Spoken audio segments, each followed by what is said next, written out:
அன்பு மகள் சேனல் பார்த்துட்டு இருக்க எல்லோருக்கும் வணக்கம்.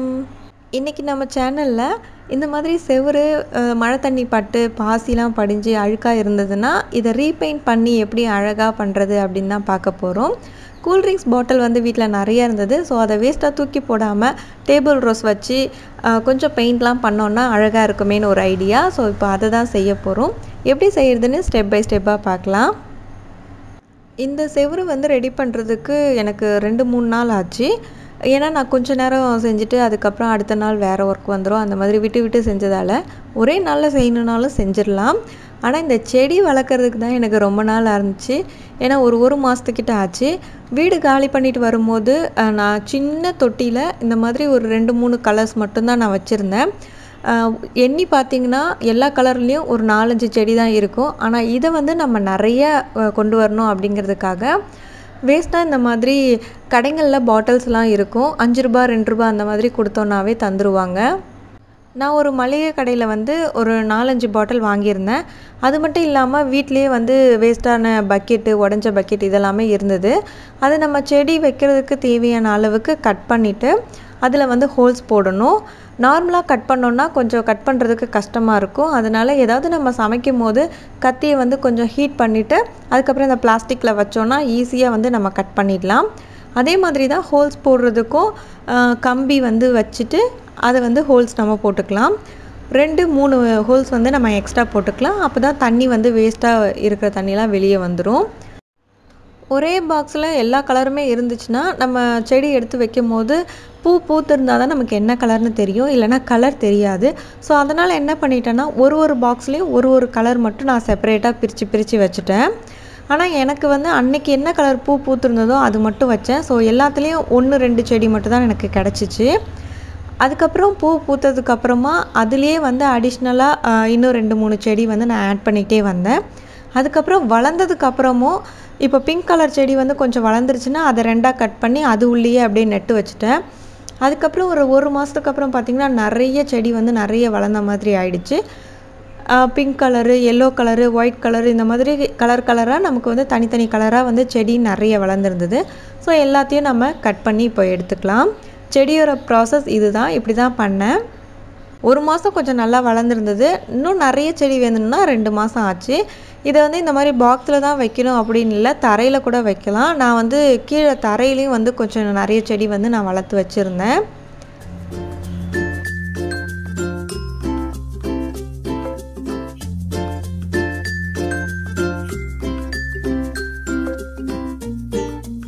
ஒன்று 2 செடியை வச்சு இப்போ இவ்வளோ செடி நம்ம வந்து ரெடி பண்ணிட்டோம்.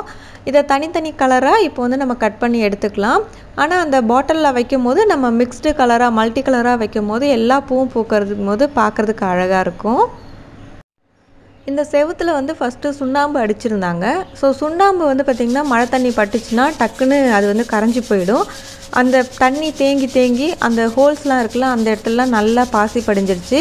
இது வந்து இந்த ஆலப்புழா கல்லுன்னு சொல்லுவாங்கள்ல அந்த கல் தான். ஸோ அதனால் அதில் நிறைய ஹோல்ஸ் இருக்கும். ஸோ ரொம்ப வந்து பாசி படிஞ்சிருச்சு. இந்த கருப்பாக பாசி படிஞ்சதெல்லாம் தேய்ச்சி எடுக்கிறதுக்காக உப்புத்தாளை வந்து யூஸ் பண்ணி தேய்ச்சி எடுத்துடலாம். இதை நார்மலாக ஹார்ட்வேர்ஸில் போய் உப்புத்தாள்னு கேட்டால் கொடுத்துருவாங்க. செவுத்தில் தேய்க்கும் போது கொஞ்சம் நல்ல திக்னஸாக இருக்கிறது யூஸ் பண்ணணும். ஆனால் எங்கள் வீட்டில் வந்து இந்த E4 அந்த 120 இந்த இது தான் இருந்தது. ஸோ இதை யூஸ் பண்ணுறோம். நீங்கள் புதுசாக கடையில் வாங்க போகிறீங்கன்னா கொஞ்சம் இன்னும் நல்லா திக்காக இருக்கிறதா பார்த்து வாங்கிக்கோங்க. அது வந்து மெரூன் கலரில் இருக்குமா. நாங்கள் இப்போ யூஸ் பண்ணுறது பிளாக் கலர். இதை தேய்க்கும் போது மாஸ்க் போட்டுக்கோங்க, ஏன்னா டஸ்ட்டு ரொம்ப அதிகமாக இருந்தது. அதுக்கப்புறம் தொடப்பத்தை வச்சு க்ளீன் பண்ணிடலாம். இப்போ வந்து எமல்ஷன் பெயிண்ட் வந்து நாங்கள் யூஸ் பண்ண போகிறோம். இந்த பெயிண்ட்டும் நாங்கள் இப்போ வாங்கலை. ஆல்ரெடி நாங்கள் இருந்த வீட்டில் பெயிண்ட் அடிச்சுட்டு மீதி இருந்ததை எடுத்து வச்சுருந்தோம். இந்த மாதிரி பெயிண்ட்லாம் வந்து எக்ஸஸாக இருந்துச்சுன்னா நீங்கள் டைட்டான மூடி போட்டு அதோட மூடியே போட்டு நீங்கள் மூடி வச்சிட்டிங்கன்னா எவ்வளோ நாள் ஆனாலும் இருக்கும். நாங்கள் இதை எடுத்து வச்சு கிட்டத்தட்ட 2 வருஷத்துக்கு மேலே ஆயிடுச்சு. இன்னும் ஃப்ரெஷ்ஷாக தான் இருந்தது, கட்டியெல்லாம் ஆகவே இல்லை. இப்போ பெயிண்ட் அடிக்கும் போது தேவையான அளவுக்கு தண்ணியை நல்லா மிக்ஸ் பண்ணிவிட்டு கரெக்டாக பார்டரில் ஃபஸ்ட்டு அடிச்சிடணும். 4 சைடு பார்டர்லேயும் அடிச்சுட்டு அதுக்கப்புறமா நடுவிலலாம் அடிக்கணும். அப்போ தான் கீழே ஒழுகி வந்துச்சுன்னா அதை திருப்பி வந்து நம்ம ரீகரெக்ட் பண்ணுறதுக்கு கரெக்டாக இருக்கும். ஃபஸ்ட்டு ஒரு கோட் ஃபுல்லாக அடித்து நல்லா காய வச்சுட்டு அதுக்கப்புறம் மறுபடியும் செகண்ட் கோட்டு அடித்தாச்சு. 2 வாட்டி நம்ம 2 கோட் அடித்தோம்னா நல்லா டார்க் ஒயிட்டாக நம்மளுக்கு பியூர் ஒயிட்டாக கிடச்சிருச்சு. பாசி படித்து அழுக்காக இருந்த மாதிரியே இப்போ தெரியல. பாதி செவருக்கு தான் அடிச்சிருக்கோம். இப்போ கம்பேர் பண்ணி பாருங்கள், உங்களுக்கே தெரியும். அந்த சைடு இருக்கிற செவரு அவ்வளோ அழுக்காக இருக்குது. இங்கே வந்து நம்ம ஒயிட் கலரில் அடித்த உடனே அவ்வளோ பியூர் ஒயிட்டாக இருக்குது. இந்த எமல்ஷன் பெயிண்டில் வந்து தண்ணி நிற்காது, தேங்காது. இது வந்து நம்ம சீலிங்க்கு அடிக்கிற பெயிண்ட்டு. பெயிண்ட் அடிச்சுட்டு நான் அப்படியே விட்டுட்டேன். மறுநாள் தான் நான் அதுக்கப்புறம் இந்த ஹோல்ஸ்லாம் போட்டேன். நல்லா காய்ச்சதுக்கப்புறம் தான் நம்ம நெக்ஸ்ட்டு ப்ராசஸ் செய்யணும். ட்ரில்லிங் மிஷின் வச்சு நான் ஒரு 4-5 இடத்துல ஹோல்ஸ் போட்டுக்கிட்டேன். ஏன்னா ஆணி அடிக்கிறதுக்காக. அந்த ஹோல்ஸில் கட்டையை வச்சு அடிச்சுட்டு காங்கிரீட் ஆணி அப்படின்னு சொல்லி கேட்டிங்கன்னா கிடைக்கும். நல்லா பெரிய ஆணி ஸ்ட்ராங்காக இருக்கும். ஸோ அதை வாங்கி அடிச்சிடலாம். ஆணி அடித்ததுக்கப்புறமா அதுக்கு பேக் சைடில் பியூசி பைப்பை வச்சுட்டு இந்த கப்பெல்லாம் கட் பண்ணி அதெல்லாம் மாட்டி தொங்க விட்டுட்டோம் அளவு எடுக்கிறதுக்காக. ஃபஸ்ட்டு நாங்கள் செய்யும் போது ஒரு மிஸ்டேக் பண்ணிட்டோம். அதனால தான் இப்போ எப்படி செஞ்சேன், இந்த பாட்டில்லாம் எப்படி வந்து கோத்து தொங்க விட்டேன்றது காட்டலை. நான் வந்து லாஸ்ட்டில் அது வந்து கரெக்ட் பண்ணிட்டேன். அது எப்படி கரெக்ட் பண்ணங்கிறத நான் அப்புறமா சொல்கிறேன். இப்போ பார்த்திங்கன்னா மண் எல்லாமே ஃபில் பண்ணிவிட்டு நான் செடி எல்லாமே வச்சுட்டேன்.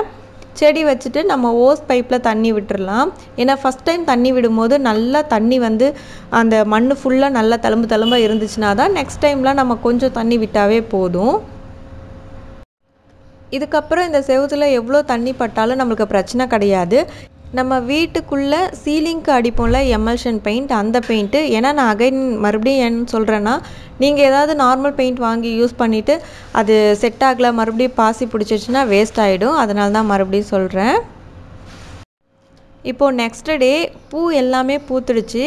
இந்த டேபிள் ரோஸும் சரி, மணி பிளான்ட்டும் சரி, இதுக்கு மெயின்டெனன்ஸ் தான் அதிகமாக தேவை கிடையாது. எங்கே நம்ம பிடுங்கி வச்சாலும் டக்குன்னு வளர்ந்துடும். அந்த இடத்துக்கு ஏற்ற மாதிரி செட் ஆகிடும். அதனால் எனக்கு இந்த டேபிள் ரோஸ் ரொம்பவே பிடிக்கும். இப்போ அடுத்த நாளே எல்லாமே செட் ஆகிடுச்சு. இப்போ வந்து இந்த பாட்டில் எப்படி கட் பண்ணி நான் கரெக்டாக செஞ்சேங்கிறத நான் சொல்கிறேன். ஃபஸ்ட்டு வந்து 2 லிட்டர் பாட்டிலாக எடுத்துக்கோங்க. அதுதான் நம்ம மண் ஃபில் பண்ணி செடி வச்சோம்னா ஓரளவுக்கு வேர் விட்டு நல்லா வளர்கிறதுக்கு நல்லாயிருக்கும். இப்போ 2 லிட்டர் வாட்டர் கேனில் நான் கட் பண்ணி எடுத்துக்கிட்டேன். அதில் வந்து 3 ஹோல்ஸ் நம்ம வந்து போட போகிறோம். 2 வந்து கம்பி விடுறதுக்கு, இன்னும் ஒரு ஹோல்ஸ் வந்து எக்ஸஸாக இருக்கிற வாட்டர்லாம் வெளியே வர்றதுக்கு. அதே மாதிரியே இந்த பாட்டில்லையும் நம்ம போட்டுக்கலாம். நீங்கள் வீடியோவில் பார்த்தீங்கன்னா எந்த இடத்துல நான் ஹோல்ஸ் போடுறேன்னு தெரியும். அதே மாதிரி நீங்களும் போட்டுக்கோங்க.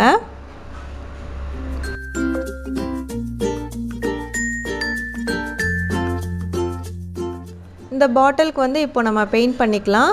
இந்த பெயிண்ட்டும் ஆல்ரெடி நான் வீட்டில் வச்சுருந்த பெயிண்ட்டு தான். நல்லா டைட்டாக மூடி வச்சிட்டோம்னா கட்டி ஆகாமல் இருக்கும். நம்ம யூஸ் பண்ணிக்கலாம். ஃபஸ்ட் டைம் செய்யும் போது நான் ஒரு மிஸ்டேக் பண்ணிட்டேன். அதை கரெக்ட் பண்ணிவிட்டு உங்களுக்கு நான் சொல்கிறேன்னு சொல்லியிருந்தேன் இல்லையா, அது இதுதான். என்னென்னா நான் பெயிண்ட் பண்ணுறதுக்கு முன்னாடியே நாங்கள் அந்த கம்பியில் எல்லாமே கோத்து கட்டிட்டோம். அது ஒரு மிஸ்டேக் ஆகிடுச்சு. அதுக்கப்புறமா தான் நாங்கள் பெயிண்ட் பண்ணோம். இன்னொன்று என்னென்னா, இந்த கம்பியில் கோக்கும் போது எல்லாமே சிங்கிளாக வந்து ஃபஸ்ட்டு நாங்கள் கோத்துட்டோம். ஸோ வந்து வெயிட் தாங்காமல் எல்லாமே சாஞ்சிடுச்சு. அதுக்கப்புறம் டபுள் கம்பியாக எடுத்து 2 பக்கமும் நாங்கள் கோத்தோம். அதுக்கப்புறமா ஸ்ட்ரைட்டாக இருந்தது. ஸோ இந்த 2 தப்பும் கரெக்ட் பண்ணிவிட்டு அதுக்கப்புறம் ஒரு 2 பாட்டில் மட்டும் தனியாக கட் பண்ணி எடுத்துகிட்டு கரெக்ட் பண்ணிவிட்டு இந்த மாதிரி செஞ்சோம். மண், செடி இதெல்லாம் வச்சுட்டு அதுக்கப்புறம் பெயிண்ட் அடிக்கும் போது கொஞ்சம் கஷ்டமாக இருந்தது. அதுக்கப்புறம் இந்த பாட்டில் பார்த்திங்கன்னா தெரியும், கொஞ்சம் சாஞ்ச மாதிரி இருக்கும். ஸோ இப்போ வந்து நம்ம கரெக்டாக எப்படி பாட்டில் கோக்கிறதுன்னு பார்க்கலாம். கட்டுக்கம்பியை ஃபஸ்ட்டு சிங்கிளாக எடுத்துக்கோங்க. மேலேருந்து கீழே வரைக்கும் அளவு எடுத்துகிட்டு இதை 2ஆக மடிச்சுட்டு அதுக்கப்புறம் கட் பண்ணிக்கணும்.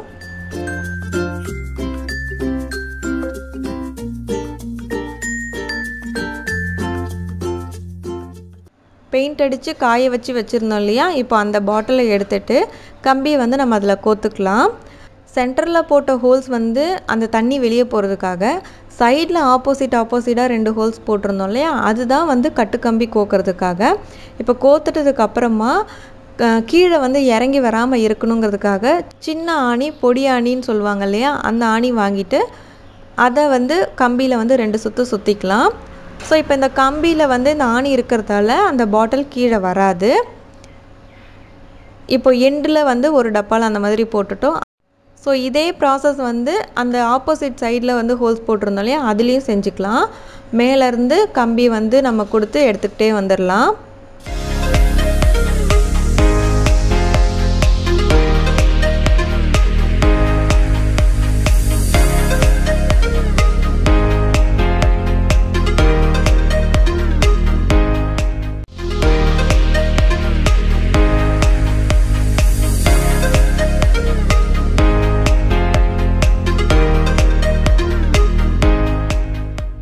இந்த நடுவில் இருக்கிற பாட்டிலும் கீழே இறங்கி வராமல் இருக்கணுங்கிறதுக்காக ஆணியை வச்சு ஒரு 2 சுற்று சுற்றிக்கலாம்.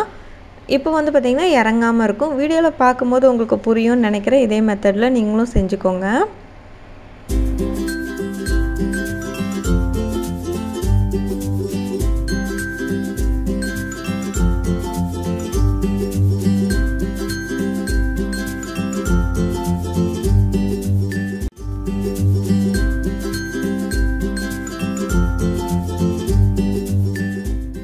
இந்த காங்கிரீட் ஆணி அடித்து இந்த பைப் வச்சு தான் நான் க்ளோஸில் காட்டுறேன். இந்த மாதிரி நல்லா ஸ்ட்ராங்காக பெரிய ஆணியை அடிச்சுட்டு அந்த சைடு வச்சிட்டோன்னா அந்த ஆணியை தாண்டி நம்மளுக்கு இந்தாண்ட விழாமல் இருக்கும். மண் செடிலாம் வச்சுட்டு தண்ணிலாம் ஊற்றுனதுக்கப்புறம் பார்த்திங்கன்னா ரொம்ப வெயிட்டாக இருக்கும். செடி வைக்கிறதுக்கு மண் வந்து 2 பங்கு அளவுக்கு மணல், 1 பங்கு செம்மண், 1 பங்கு வந்து கொக்கோபீட் இதுதான் எடுத்திருக்கேன். கொக்கோபீட் ஏன் ஆட் பண்ணுறோன்னா கொஞ்சம் ஈரப்பதம் இருந்துக்கிட்டே இருக்கும். ஆப்போசிட் சைடில் வெயில் அடிக்கும் அப்படிங்கிறதால செடி வாடாமல் இருக்கிறதுக்காக கொக்கோபீட். அது இல்லாமல் 2 நாளைக்கு ஒரு வாட்டி தண்ணி ஊற்றினாவே போதும். உரம் வந்து கிடச்சிதுன்னா நீங்கள் ஆட் பண்ணிக்கோங்க. மண்புழு உரம் அந்த மாதிரி வேறு ஏதாவது நீங்கள் வீட்லேயே வந்து கம்போஸ்ட் பண்ணி வச்சுருந்தீங்கனாலும் அதை ஆட் பண்ணிக்கலாம். எங்ககிட்ட வந்து இந்த ஆட்டோட வேஸ்ட்டு இருந்தது. ஸோ அதை நான் மிக்ஸ் பண்ணிவிட்டு இப்போ நான் செடி வச்சிடுறேன். மண்ணை வந்து இந்த பாட்டிலில் ஃபுல்லாக ஃபில் பண்ணிவிட்டு செடி கலர் வந்து நான் எப்படி எடுத்திருக்கேன்னா ஒரு கலர்லேயும் 2 செடி எடுத்திருக்கேன். எல்லாத்தையுமே இதில் வச்சுட்டு நம்ம மண் ஃபில் பண்ணிடலாம்.